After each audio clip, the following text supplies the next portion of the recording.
Alors bonjour Laurence, donc tu t'es intéressée à l'histoire de Napoléon et notamment aussi à d'autres personnages tels que Eugène et Hortense.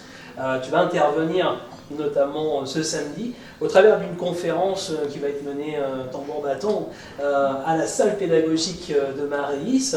Alors comment tu en es arrivé à t'intéresser à Napoléon, à son histoire? Alors ça vient en fait de mon histoire familiale. C'est vrai que dans ma famille, tout le monde s'intéresse à l'histoire, mais les circonstances ont fait que je me suis plutôt dirigée vers des études de droit. Et pour moi, voilà, dans la mesure où je n'avais pas fait d'études d'histoire, je pensais que c'était pas possible pour moi de m'intéresser plus que ça, de devenir un peu spécialiste. Et puis il y a des concours de circonstances qui ont fait notamment en 2021, bicentenaire de la mort de Napoléon. Il y a eu beaucoup d'émissions à la télé, à la radio. Je me suis vraiment intéressée au sujet et puis j'ai fait une rencontre décisive, un expert de la période napoléonienne qui m'a dit, puisque tu t'intéresses à la période napoléonienne, pourquoi tu t'inscrirais pas, pourquoi tu n'adhérerais pas dans une association napoléonienne. Donc jamais j'aurais imaginé faire ça. Et puis à partir du moment où je me suis engagée dans cette association, tout est devenu beaucoup plus concret. D'accord. Et comment tu t'es... Enfin, je sais que Napoléon, il a une histoire quand même assez chargée sur notre territoire, notamment au travers du camp de Napoléon, et je sais que tu vas en parler, mais qu'est-ce qui t'a amené justement à t'orienter vers cette page d'histoire, en fait, ce volet un peu autour du camp de Napoléon, du camp de Boulogne, pardon? Oui, alors le camp de Boulogne, en fait, ça fait quand même plus de 25 ans maintenant que je travaille à Boulogne, même si je ne suis pas originaire de Boulogne, j'habite à Cuques, près d'Étaples, donc forcément, ça fait très longtemps que j'entends parler du camp de Boulogne, donc comme c'est proche de nous, c'est un sujet tout trouvé.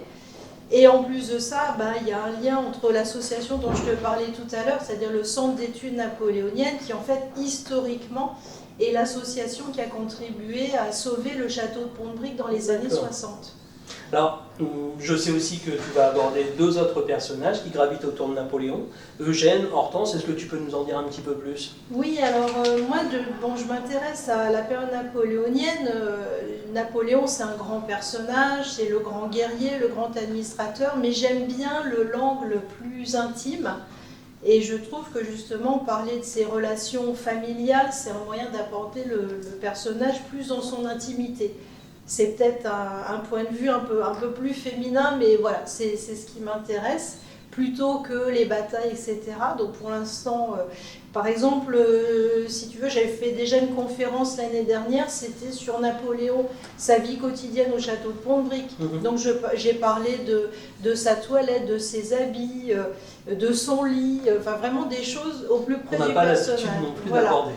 Et donc, effectivement, ses relations familiales, alors il y a autour de lui, il y a la famille Bonaparte, mais il y a également la famille Beauharnais, en fait, qui sont les enfants que Joséphine, Madame Bonaparte, avait d'un précédent mariage, Eugène et Hortense. Okay. Et donc, l'intérêt de les étudier, c'est que, d'abord, ils ont eu des destins tous les deux incroyables.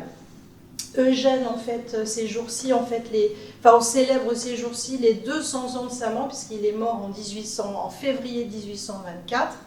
Et tous les deux ont été très proches de Napoléon. Et ce qui ne gâche rien, ils sont venus également tous les deux au camp de Boulogne. On ne va pas trop en dire quand même, puisqu'on va laisser les gens venir découvrir toute cette histoire lors de ta conférence. Et par contre, est-ce qu'il va y avoir d'autres choses à découvrir lors de cette conférence? Parce qu'apparemment, il y a d'autres éléments qui vont peut-être intervenir. Oui, alors, à part Napoléon, Eugène et Hortense, leur relation, c'est vrai que ça va être une biographie express de chacun et parler un petit peu des relations qu'ils entretenaient ensemble. Mais comme ils sont venus au camp de Boulogne et à Étaples, il y aura des choses qui vont concerner donc le camp d'Étaples un petit peu. Voilà, ça sera une partie de la conférence. D'accord, donc il y aura des petites choses aussi en parallèle, voilà, avec peut-être d'autres intervenants qui pourront ponctuer un petit peu cette rencontre. Oui, alors c'est vrai que tu me tends une perche, Stéphane. Il y aura effectivement ma conférence. Et puis avant la conférence, donc des plantations qui vont avoir lieu face au musée de la Marine avec des élus d'Étaples.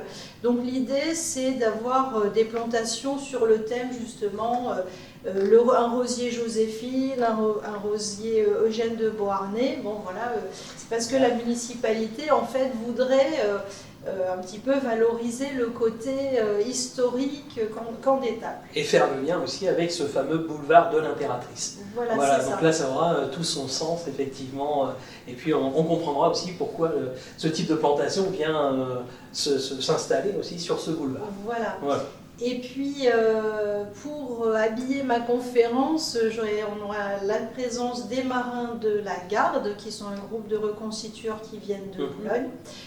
Et également, donc, j'invite tout le monde à venir parce que exceptionnellement, il va y avoir des objets de la période napoléonienne authentiques, des armes qui vont être exposées dans des vitrines et ça sera uniquement au moment de la conférence, donc le public pourra les voir pendant, après. Donc, pour les passionnés d'histoire, un grand rendez-vous à ne pas manquer. Donc voilà, on va laisser un petit peu de suspense aussi autour de tout ça. Et puis on va revenir juste un tout petit point sur toi, puisque tu t'intéresses à Napoléon, sans doute, je pense que tu travailles aussi sur d'autres projets, peut-être aussi d'autres perspectives. Alors, c'est surtout avec l'association dont je fais partie, le Centre d'études napoléoniennes. Forcément, c'est une association qui a des projets napoléoniens. Notamment donc, qui co-organise en juillet, cette association, un congrès international en lien avec une société napoléonienne nord-américaine. Et ça va être à Ostende en juillet, donc il va y avoir des communications. Et puis, c'est vrai que le point d'orgue pour nous, qui sommes donc membres de cette association, c'est de valoriser le château de Pont-de-Brique, qui est situé à Saint-Léonard, et dans lequel en fait on peut découvrir les appartements où a vécu Napoléon lorsqu'il venait en fait au camp de Boulogne. On peut voir sa chambre, la salle de bain, son cabinet de travail entre autres, et ça se passe aux Journées du patrimoine. Et donc à cette occasion-là, avec mes collègues de l'association, on fait visiter au grand public les appartements de l'endroit, on fait des visites commentées. Très bien. Donc alors si surtout on souhaite en savoir un petit peu plus, donc je vous donne rendez-vous à tous samedi, donc c'est ce samedi, c'est entièrement gratuit, c'est une conférence qui sera menée par Laurence, et puis il y aura aussi quelques autres intervenants en parallèle, mais essentiellement autour de ta conférence, bien entendu. Et puis voilà, c'est entièrement gratuit, c'est à l'Office de tourisme, salle pédagogique de Maris, un grand rendez-vous à ne pas manquer. J'ai rien oublié ? Ben, c'est parfait, merci Stéphane. C'est parfait, à très bientôt.